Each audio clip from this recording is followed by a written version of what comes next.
श्री कृष्ण कौन है? अंशावतार नहीं है, पूर्णावतार। वही शंख चक्र गदा पद्मधारी साक्षात नारायण भगवान दो भुजा धारण कर लेते हैं, अपनी प्रभुता को गौड़ कर लेते हैं, अपने हृदय के स्वभाव को प्रदान कर लेते हैं और ब्रजमंडल में नंद नंदन बन करके आ जाते हैं। भक्ति उनकी होती है।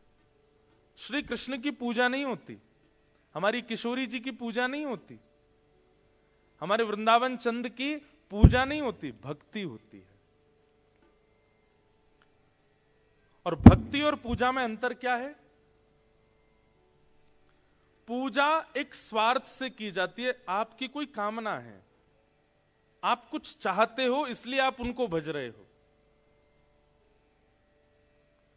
महाशिवरात्रि निकल करके गई, आपने दूध का अभिषेक किया महादेव का, पर उसके पीछे कोई निष्काम भाव नहीं था, कामना थी।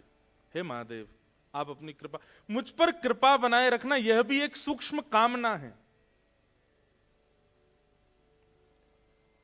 हनुमान जन्मोत्सव के दिन आप लोग गए, जाकर के चोला चढ़ाया हनुमान जी पर, वह भी एक कामना से किया गया है।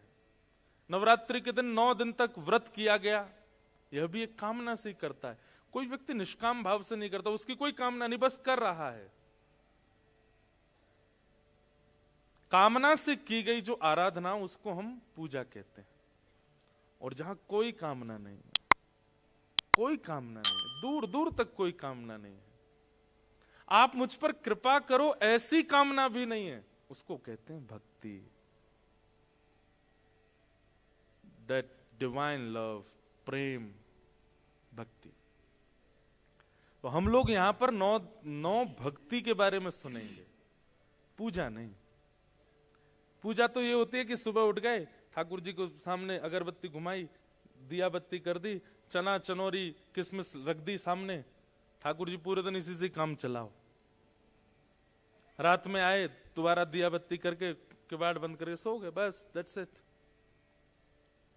भक्ति में तो जैसा कोई अपना, जैसे कोई अपनत्व के साथ सेवा होती है, अपनत्व की सेवा होती है, अपने की चिंता होती है, वो भक्ति का स्वरूप होता है। वहां चिंता भी होती है, वहां प्रेम भी होता है, वहां गुस्सा भी होता है, वहां लड़ाई भी होती है।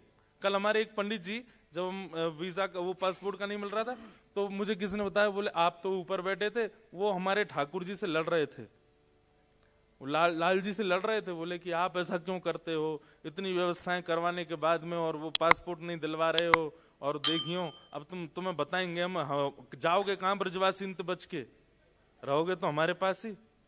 वो ऐसे ऐसे कह रहे थे, रुक जाओ, रात में भोजन नहीं कराएंगे तुमको आज। आप पूजा वाले स्थान पर क्रोध नहीं कर सकते, आपको पाप लग जाएगा।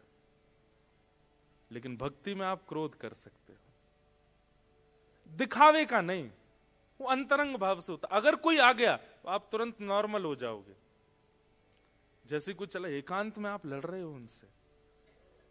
और मैं कथा में एक बात कहता हूं कि जहां प्रेम का बहुत इन्वेस्टमेंट किया जाता है ना, वहां आप क्रोध की लागत लगा सकते हो। पर जहां प्रेम दिया ही नहीं है, वहां अगर क्रोध किया गया, हाथ पांव तोड़ दिए जाएंगे आपके। जिसको आपने प्रेम ही नहीं किया, जिसे स्नेह ही नहीं किया, उस पर जाकर गुस्सा करो।